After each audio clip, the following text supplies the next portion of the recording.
Welcome to episode 20 of Generation Dragons. This one's going to be a nice hot take, nice short, sweet episode as Steve and I discuss what's coming up at E3.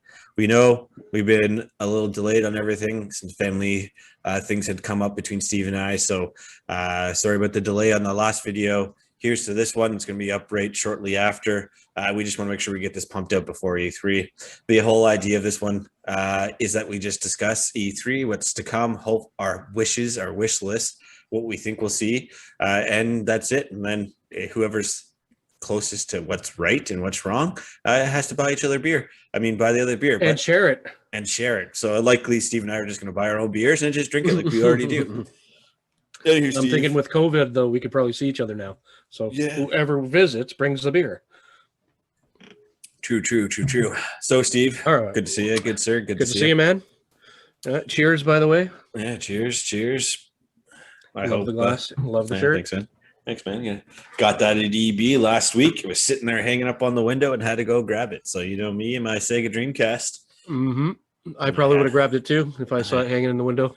I had to grab it. I mean, a little more expensive than I would have liked, but hey, it's a Dreamcast t-shirt, and I don't have any of those. The fact that you could buy clothes, that's like one of my things I do when I'm out and I see like a shirt that's like this or something that I'm like, it's something I like, to a theme I like, I buy it. But I haven't been able to do that since COVID, man.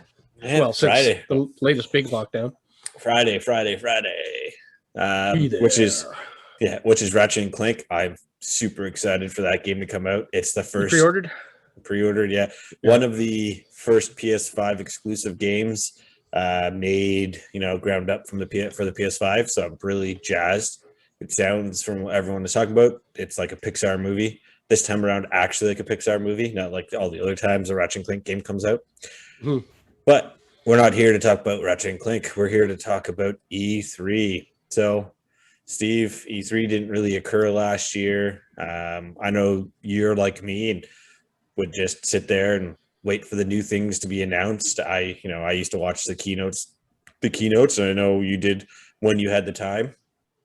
Was super excited when the magazines came out with their E3 coverages and doing the great. That's where I used to get it from, man.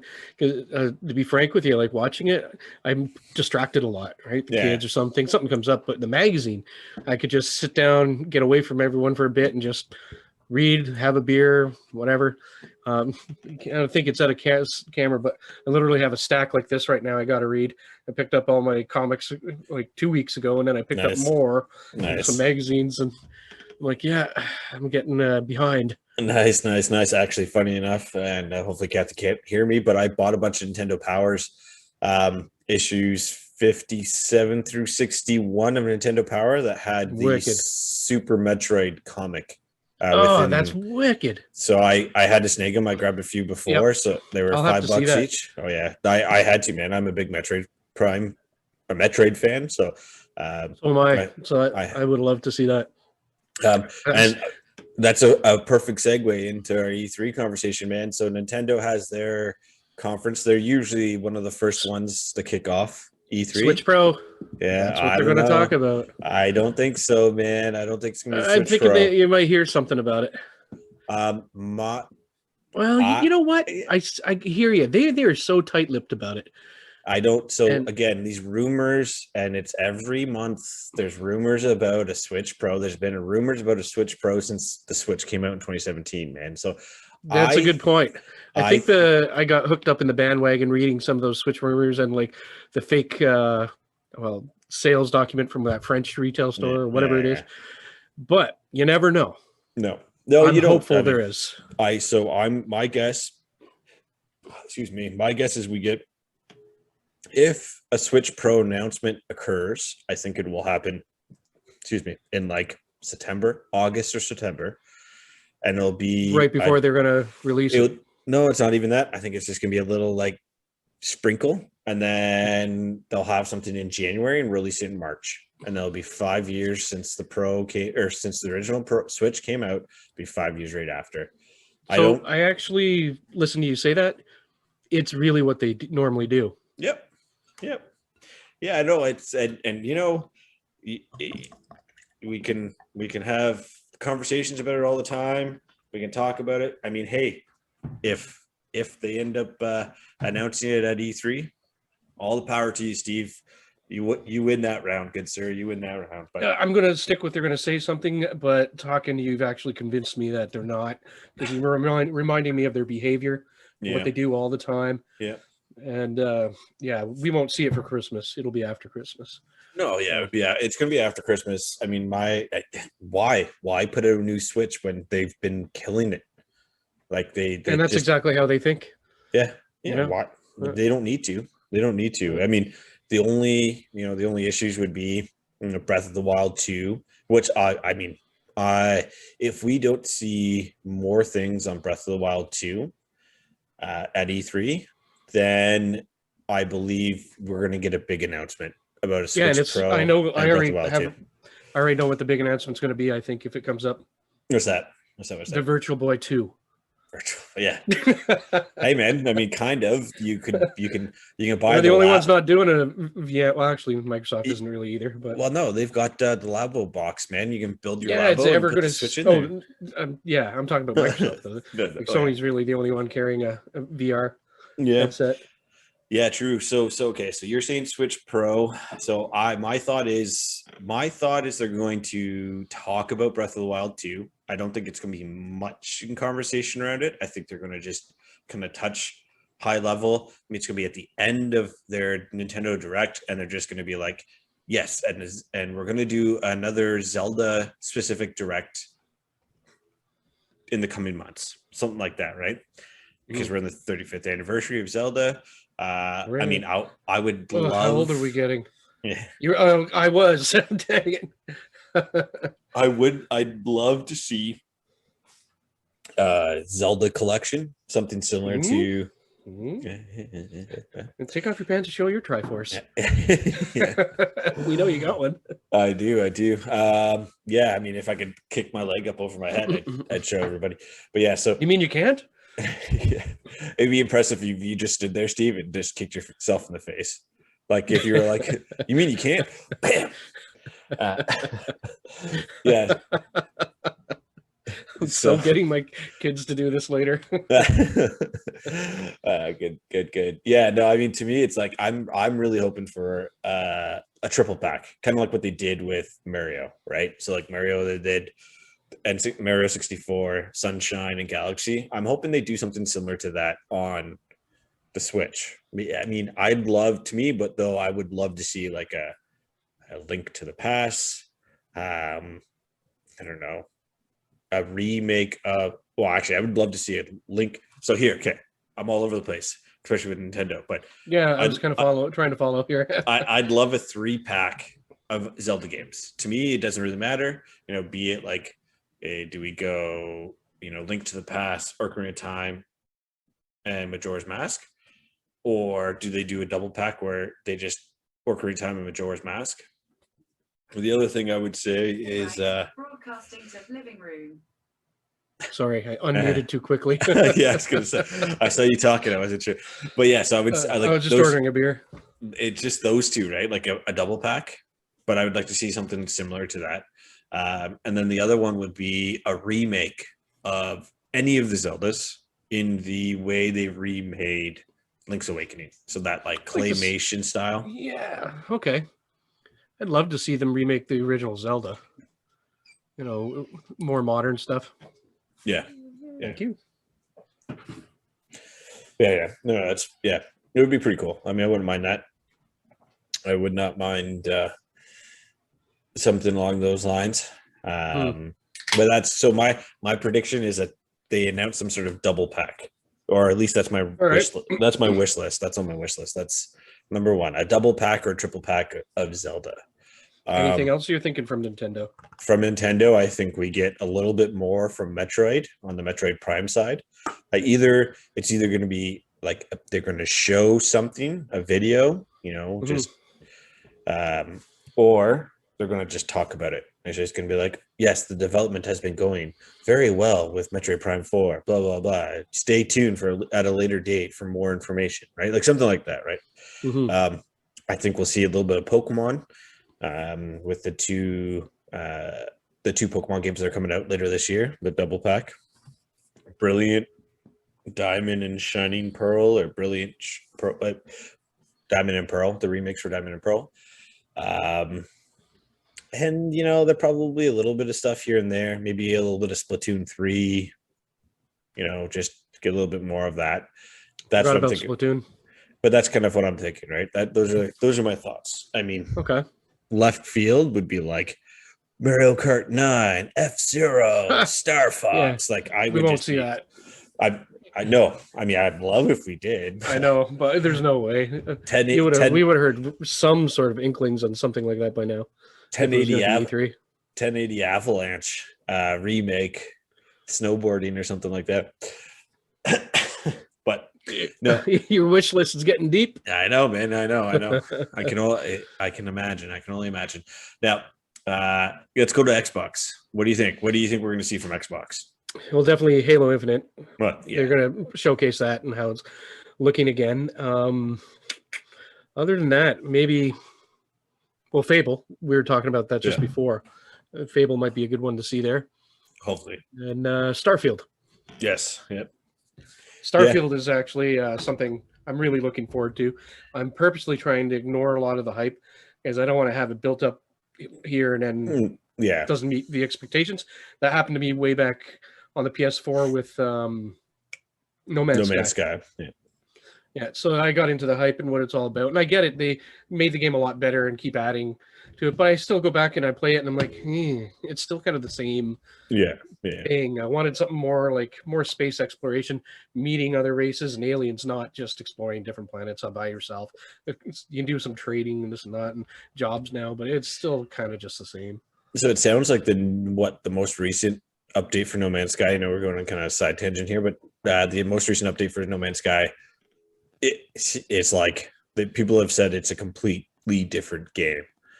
So I haven't jumped back into it. But when's this update? Because I haven't played it in about it's got to be near a year now since I last tried it. It's either it just recently came out or it's in the next couple of weeks. This update comes out. I might have to revisit it again. Yeah. That's the thing. I'm in the same boat. I'd like to go back into it just to give it another shot, but I still kept my Game Informer magazine with that on the cover. Oh, nice. I thought I had it in my head. It's going to be my next Mass Effect, my next Halo, but like a different gameplay. I'm going to fall in love with it. And I never ever got that feeling. I just got like, now what do I do? Scan some more weird looking dinosaurs. And stuff like that. No, so I'd have to agree with you, Steve. I think we're going to see Halo. It's going to be Halo. And we're going to do, we're going to see a bunch of stuff from Bethesda. I would like to see I would like to see Starfield as well. It's either Starfield or Elder Scrolls. Those are going to be the two that we'll probably see. I'm sure we're going to get some sort of remastered HD remake, something for Skyrim because of how well it sold. It still sells. It still sells. So I think, that's kind of what I'm feeling. I'm on the same boat as you, is hoping to see Fable at E3. I love Fable. Fable's one of my all-time favorite Xbox exclusives. I think we're going to see Psychonauts 2. I think we'll see some gameplay on Psychonauts 2 from Double Fine, since they were purchased by Xbox. I think we're going to see some games from Obsidian. I think Xbox is going to showcase. They're going to pull a Sony and just showcase a bunch of games that are so far out. People are just going to be jazzed about it, and then ask, and then be disappointed, and then ask, when they see it, and then not be disappointed when they don't see it, or like, hey, this is what we're working on, and they're just going to have this freaking crazy reel of amazing games, but like release dates being like end of 2022, 2023, whatever, right? Like that's kind of what I'm thinking. Forza, I think we're going to see Forza. Forza, yeah, for sure. That's a good prediction, actually. I'm thinking Forza. So, to me, the only things I really care about is Halo, and if Fable is there, Fable. There's no really You think there'll be any hardware?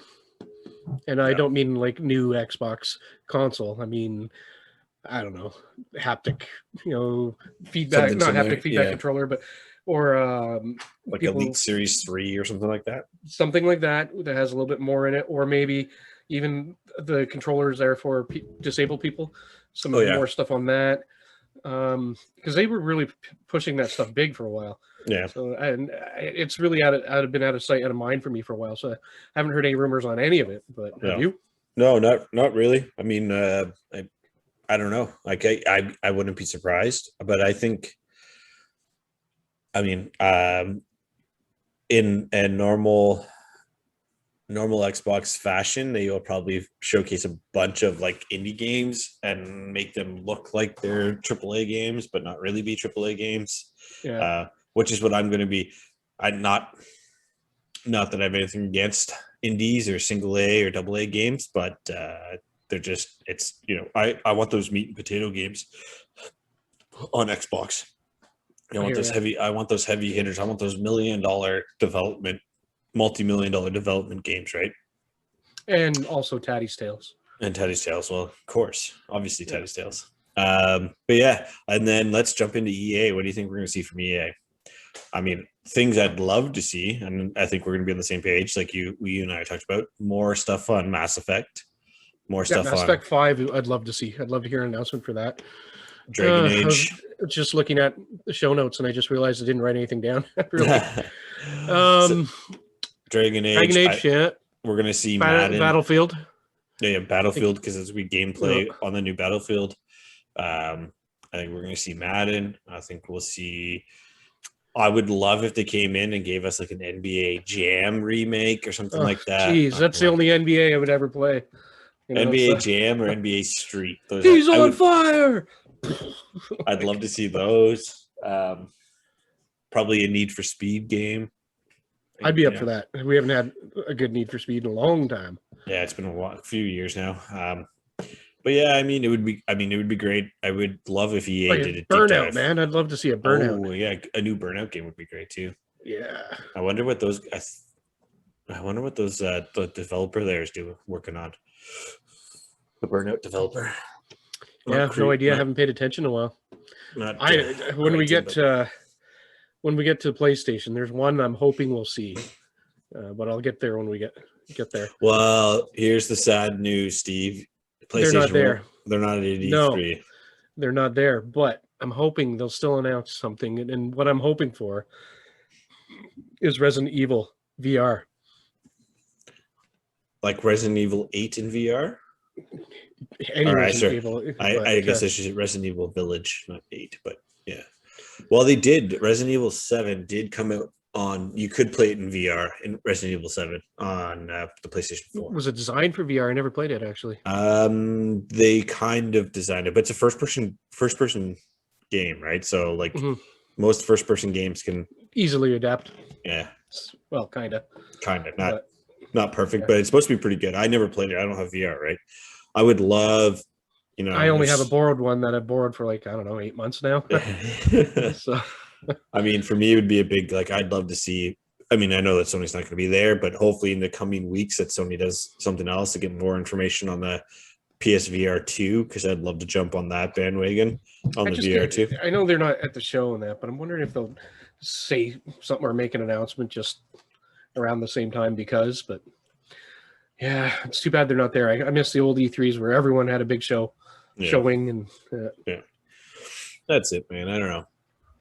All right, guys. So that's our E3 predictions for this year. So I think you heard we heard Fable, we heard Halo, we heard Starfield, Elder Scrolls, Switch Pro, double pack of Zelda, Metroid Prime, F-Zero, Mario Kart, a whole whack of stuff. So let's see who is right. We'll make a tally at the end of this at some point, and then next week when we do our recording after E3 is done on the 15th, maybe we'll do another recording on a Wednesday like we are doing today. Steve, we can find out who was right, and we'll just go through our news feeds on the old IGN and Kotaku and Game Informer and find out where we lie. Yep, I'm looking forward to it. And actually, no, I'll save it for another show because I will get off on a tangent. All right, cool. So, Steve, appreciate it. I know everyone. Thanks for listening for the short and sweet E3 predictions wish list conversation that Steve and I had. But as always, Steve, keep collecting, keep gaming, keep safe.